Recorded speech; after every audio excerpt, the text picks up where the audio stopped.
Hello, welcome to another edition of the Pace Report. I'm Brian Pace. As you know, for the last 18 years, I've been traveling all the 5 boroughs and parts of the country to present to you musicians who are not only making an important mark in this music called jazz, but also bringing a very different voice and how they see things differently through music and through the culture. Tonight I'm honored to present to you a young saxophonist who really is doing a lot. In fact, she's one of the hardest working saxophonists in the jazz game right now. Nicole Glover hails from Portland, Oregon, but you guys might know her from playing in the stellar all-woman ensemble Artemis, featuring the great Renee Rosnes and Ingrid Jensen on trumpet, as well as she's part of Christian McBride's Ursa Major group. But she also leads her own trio, and she's recorded some very important recordings as a soloist. In fact, her current record, Memories, Dreams, Reflections on Savant Records, has been doing very well on the jazz charts. Tonight here on the Pace Report, I'm honored to present her playing with her trio at JCAL, the Jamaican Performing Arts Center in downtown Jamaica, Queens. And we had a chance to sit down and break bread and talk about how she's able to stretch herself musically with Artemis as well as Christian McBride and leading her own unit. And also reflect on her origins growing up in Portland, Oregon, as well as talk about her learning under the legendary Harold Mayburn while she was attending William Paterson University. So sit back, relax, and enjoy highlights of Miss Nicole Glover performing music with her trio at JCAL, the Jamaica Center for Arts and Learning in downtown Jamaica, Queens, here on the Pace Report.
this trio come together? Well, I had met both Tyrone and Kayvon just in the scene, really, playing with different people. And the first time the three of us all played together was our first rehearsal as a band. I played with Tyrone, I played with Kayvon, they played with each other.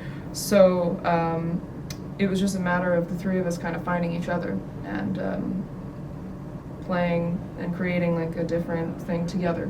But I knew them from the scene. That's good. That's good. Two for Richard Davis and Henry Grimes.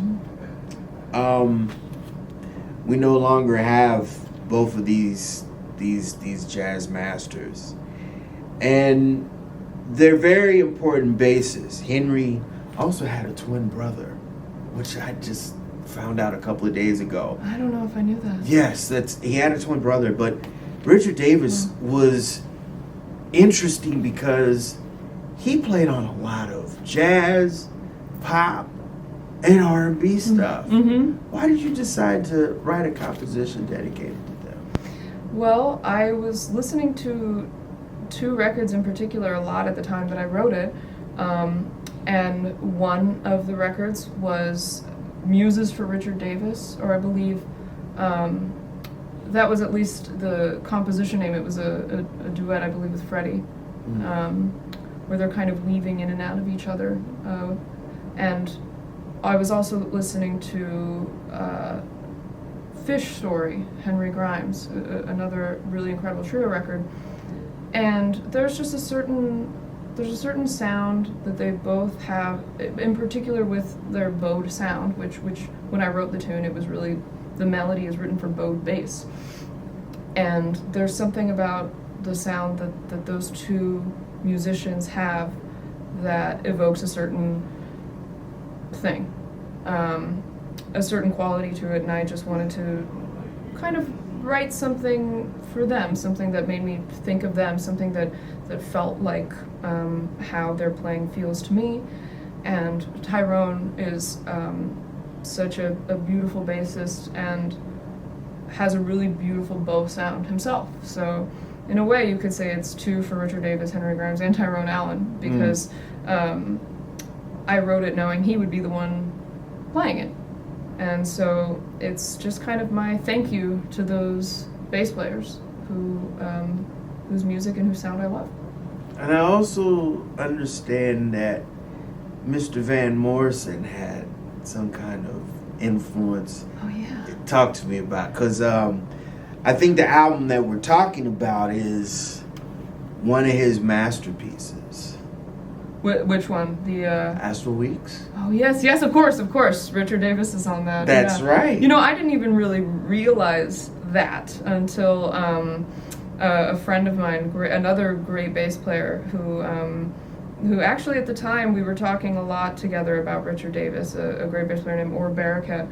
He was the one who turned me on to Astral Weeks because we were talking about Richard Davis so much.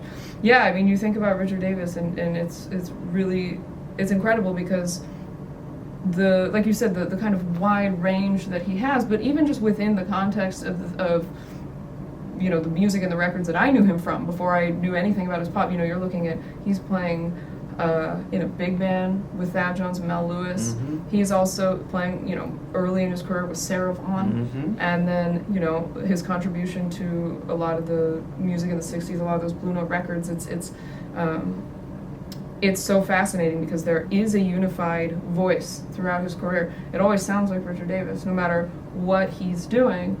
But the way that he can impact the music in such, you know, all these different elements of music, all these kind of different atmospheres and universes within the entirety of the music, he can just step into any of it, be himself, but contribute exactly what that particular situation needs. And I just like people like that a lot. I remember Barney Fields giving me one of your CDs. I took it home and there was a Vibraphone. And I'm listening to this and I'm like, Nicole is going for this Stan Getz and Gary Burton thing. But then as we get through it, it's this Nicole Glover thing doing Nicole Glover. So tell me about that, because I just find that saxophone and vibraphone, it can work, but I've heard some jazz combinations where it can't work. For sure.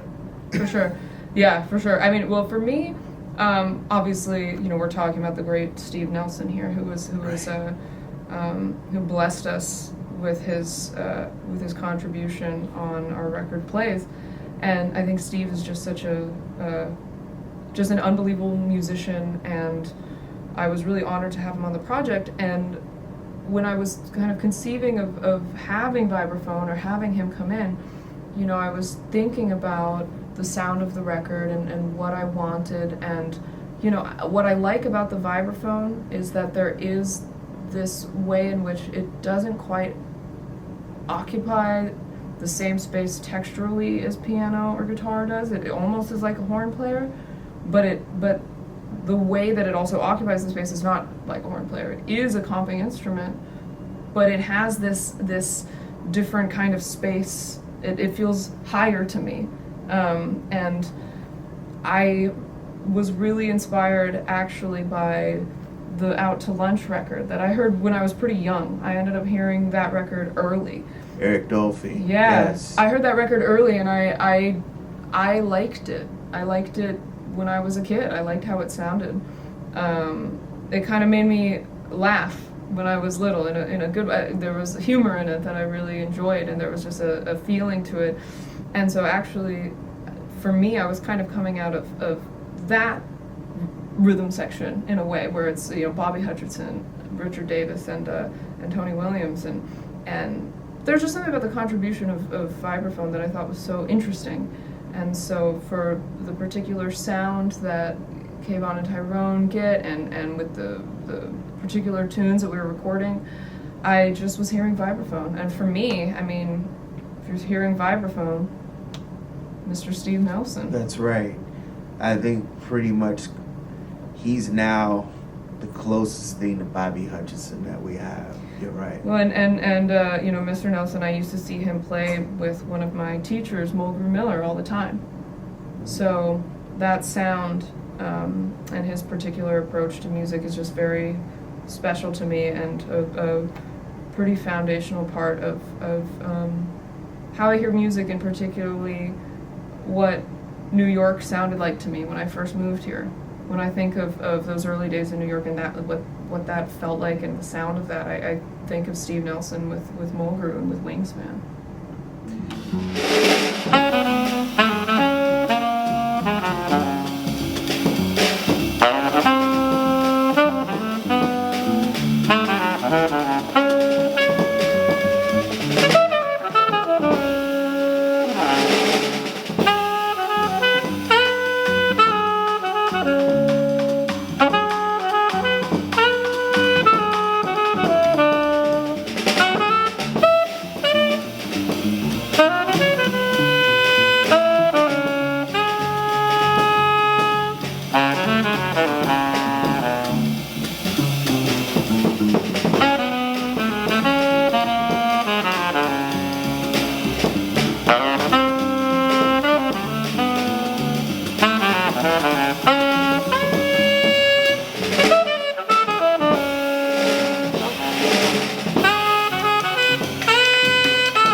your journey is very interesting. There's a saying, if you don't first succeed, try again. Mm-hmm. And there's nothing wrong with that, because life is never to be perfect. Absolutely. I think the master creator has made it where everyone has to find their own footing. Mm-hmm. How did we get to where we are right now? Because I know Portland, Oregon was the beginning, but sometimes we start off on one instrument, but we find our voice on another. How do we get to here? Yeah, I think, I think that for me, my trajectory and just path through the music and through life in general is its own very specific thing, as is everybody's. I think everybody's way through, everybody's story is really, really different, and timelines are different, and for me, it was a matter of definitely paying a lot of dues, definitely having patience, but having a sense of urgency at the same time. Working day jobs, working multiple day jobs. Taking whatever gig I could, however I could do it, getting there however I could, all of that sort of thing. These trials and these dues that I spent a lot of time and a lot of years just trying to be persistent and try to show up and try to just keep moving the needle, even if it felt like baby steps, or it felt like I was standing in place, knowing that there was something to strive for, which was a life in music, however that looked. And I think that I had no way of knowing, just as I don't think any of us really have a way of knowing exactly what it's going to be or how exactly you're going to get there, but I tried to just follow the path in front of me, go one step at a time, one day at a time, one gig at a time, one session, one rehearsal at a time, and I knew that it would take consistency, it would take patience, but it would take that persistent doing. And so, like I said, a lot of work, a lot of jobs, a lot of hustling, but just being consistent with it and trying to just continue growing as a musician and as a person, and not worrying so much about what my trajectory looked like compared to what somebody else's trajectory looked like. I think that was a big one for me. Middle school and high school, what was your intent when you found the instrument or you tried to find your voice? Yeah. Well, I wanted to play an instrument. I heard jazz when I was really young, and my dad listened to it, and I really liked it, and I particularly loved the sound of the tenor saxophone right off the bat. I loved Sonny, and I loved Train in particular. Those were the two that I remember the most early. And so I was able to start playing an instrument as I know a lot of people do, through school band programs, right? And so when I got to middle school, I knew that I liked the saxophone. I wanted to play the saxophone. I had always kind of known that, and I remember trying some different instruments. I tried alto, I tried tenor, and I just loved the sound of the tenor. So I always knew I wanted to play it.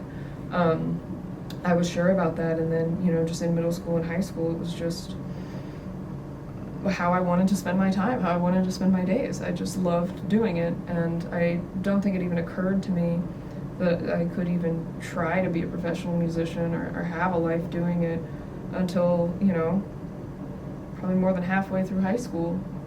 I just liked doing it. So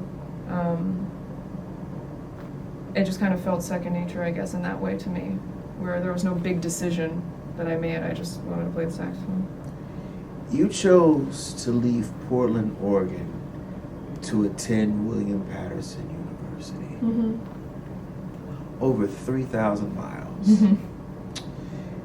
You get there, and two men opened up Pandora's box for you, and both of them no longer with us, but these guys are complete jazz masters and had their footing in the world, and they ended up teaching. Tell me about those two mentors of yours. About Mulgrew Miller and Harold There Mabry. you go. Burn. That's why I went to William Paterson. I think that's why a lot of us went to William Paterson, because the opportunity to be around them was something that was so special, and we were really around them. I mean, it wasn't just that their names were on the program. I mean, they were there. They were present. They made themselves accessible, available. They both were so passionate about teaching. Mr. Mayburn, you know, he did not live close to the school, and he would commute public transit multiple days a week. You know, for those of us that remember Mr. Mayburn, he had energy. He was a fighter. He wasn't gonna let anything be in his way. Right. And he was very committed to his students, very committed to teaching. And same for the great Mulgrew Miller. I mean, he was around multiple days a week as well, and he had his busy touring schedule. He had his bands. He was working and playing music all over the world for people, and he still was there, and he was around. And when he wasn't, he would send in amazing subs, and he would practice at the school. We would listen to him practice. He would have rehearsals at the school with his groups sometimes, and both of them have just such a humility about, you know, not only themselves, but about sharing what they knew. They loved the music. They loved us. At least it sure felt like it, you know, and they wanted to give everything that they could, and everything that they, you know, could possibly teach us, they would teach us. Any bit of time they could spend with us, they would spend with us. And so it was just really really special, and like you said, it opened Pandora's box. It you know, I had never been able to really spend time around people like that, who had played with who they played with and done what they had done. I had incredible mentors in Portland, Oregon, and it's nothing to take away from them, but they were encouraging me to go there too, because they knew what was there, you know, and it was something very special. And I think that program in general is very special. You know, now it's in the great hands of Mr. Bill Charlap, and just the legacy of that school and that program, and the people who have been there, who have led it, James Williams, Rufus Reed, you know, started by Thad Jones. It's just, there's something really special about it, and when I was there, the thing that was really special about it was Mulgrew Miller and Harold Mabry.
You are very busy, Nicole.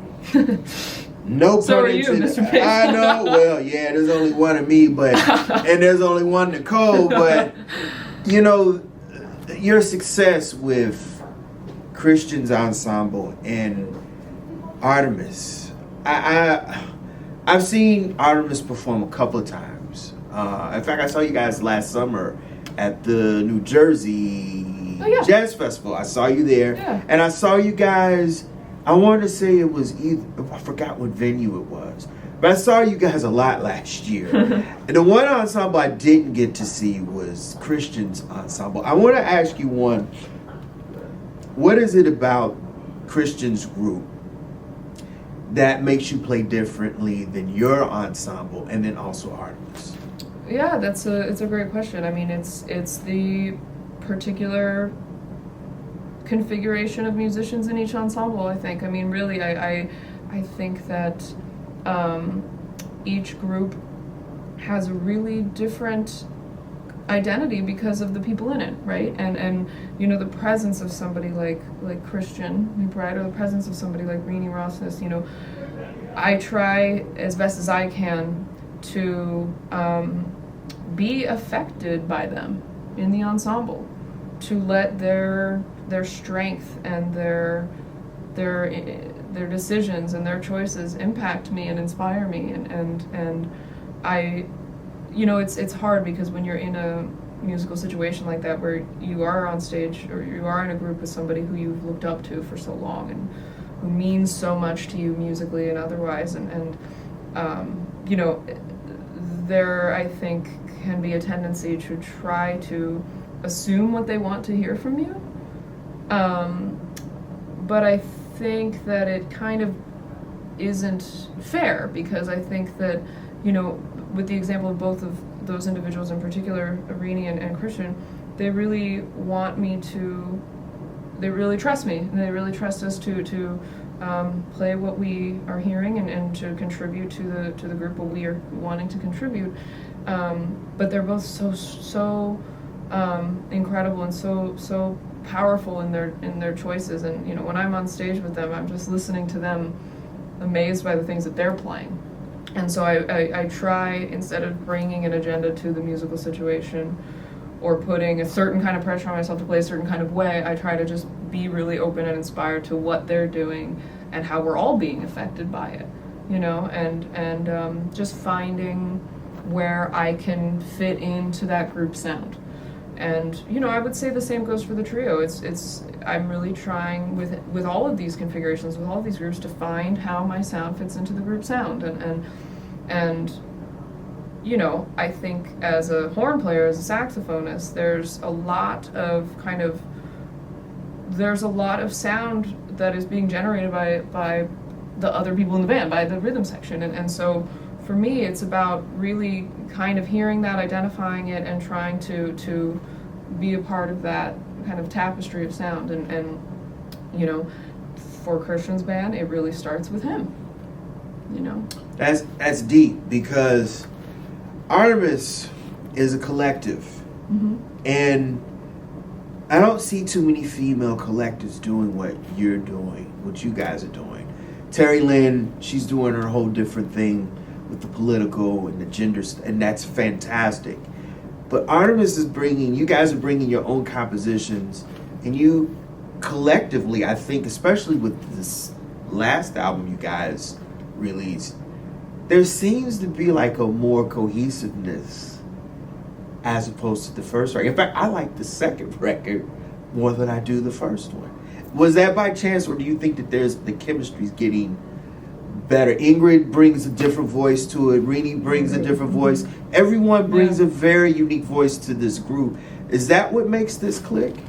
Yeah, I mean, I think, to your point, I think that there aren't a ton of collectives, period, I think, who are able to, for example, stay together for a while and get the opportunity to really work together for a while and bring in music and develop that sort of chemistry and sound and camaraderie. I mean, I do think, though, that bands, as logistically difficult as they are to keep together, more than ever, I think that people are going to want to return to them because they can just provide something like this that you're talking about, where there's growth and there's development and there's sustained development over a period of time that gets documented, and you can hear that. And so with Artemis, we've had the great fortune of being able to work together for many years now. I mean, at this point, it's been almost 6 years to the day that I played my first gig with them. And has it been 6? Isn't that something? Gosh. My first gig with them was Winter Jazz Fest. I remember that. I remember that. Well, it's January 2026. Crazy, right? It's been 6 wow. years. When you think about it, the band existed before that. So the band's been around for quite some time. And you're right, it is kind of an interesting thing in that it is kind of a collective. The thing is, for me, I'm the youngest one in that ensemble.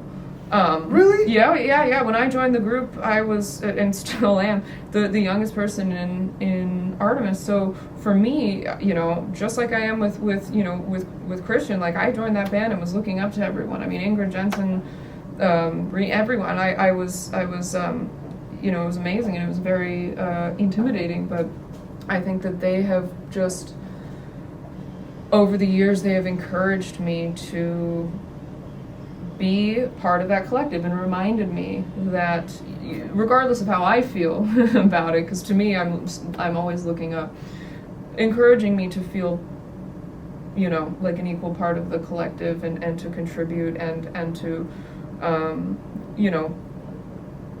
be a real part of it. And for me, I've learned so much in being in that ensemble. And you mentioned Ingrid Jensen. To be able to play frontline with Ingrid Jensen has been one of the greatest musical lessons of my entire life. I mean, that's something that is, I think, increasingly becoming, I don't want to say a lost art exactly, but I do think that, as I said, it's not so easy these days, or so common these days, to be consistently playing with the same person or the same people all the time. So I think there is a real art to frontline, especially trumpet and tenor saxophone.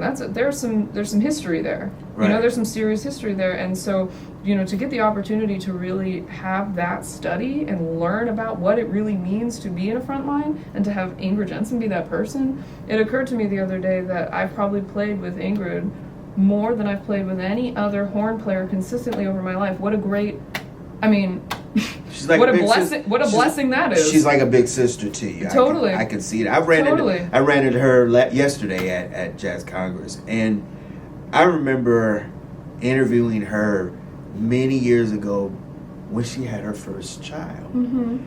And I've seen her in passing over the years, the tremendous growth. And Renee. Oh my God! I mean, that's another conversation for another time. Oh man, I want to be like Renee Rosnes when I grow up. Well, and she's my hero, man. She's married to another. They're my heroes. They really are. Yeah. I'm in a band with my heroes. It's a dream come true. Right. It really is, and that's the thing that's so crazy about it is I'm in these. I feel so lucky, so fortunate to be in these groups with my heroes, and for for them to be saying, no, do like play your stuff, like do your thing is it's wild. It's wild. I'm still learning how to do it. Oh, you're doing it. Oh, You're doing it. I've been watching it. You've been doing it. Thank you, sir. I have to ask you this because you're in a male-dominated industry, from publishing to management to even performing. How easy and how hard has it been for you to put your own ensemble and share your musical experiences to music fans all over the world? You in regard to just leading your own band? Yeah, but in regard to like the industry, the demographics and stuff. You know, I'm still I'm still learning how to be an effective band leader. I'm still working towards doing more with my group and being more kind of present in the international circuit and things like that. So, it's still a slightly newer thing for me in being a band leader, but, I would say that, for me, I have always just tried to, get better at music, and I've just tried to, what's the best way of putting it? I think the most challenging part, really more than anything, can sometimes just be a certain kind of camaraderie, a certain kind of understanding, because you do get to a point where maybe you look around and they're in a certain space are just not too many people who you feel you can relate to. But I do find that the camaraderie is absolutely there, and I have also found that I think, if anyone is concerned with my gender, I don't know about it. And it shouldn't be a problem, and it shouldn't even be a problem. That's what I mean. I don't really. They're not saying it to me, so do with that what you will. But I will say that I think that there are just an increasing number of people and of women who are just doing incredible things in the scene, and there is a real camaraderie, and I'm very lucky to have such rewarding friendships in the community and in the industry at large of all kinds of people, and so that feels really good.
Nicole Glover, what does Black American music mean to you?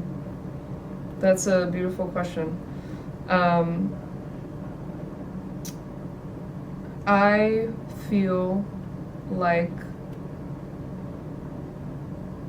the music is, for me, I think, one of the most special and beautiful things ever made. And it has brought me so much beauty to my life. It has brought so much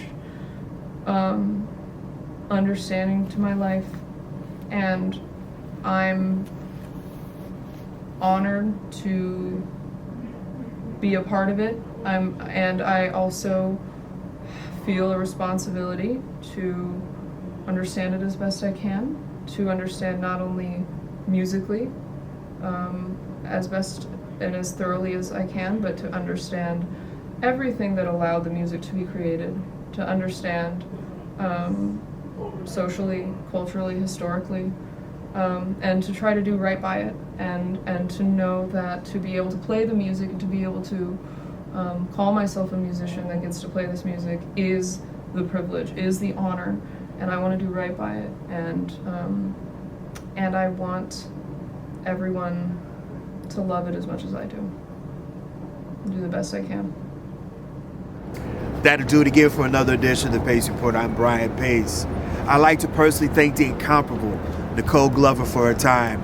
Make sure you support her current Savant Records release, Memories, Dreams, and Reflections, which is now available on iTunes, Amazon.com, as well as other streaming platforms. Also support not only her trio, but also her and the group Artemis, which is coming to a city near you, as well as Christian McBride's Ursa Major group as well. Also, I'd like to personally thank the staff and management at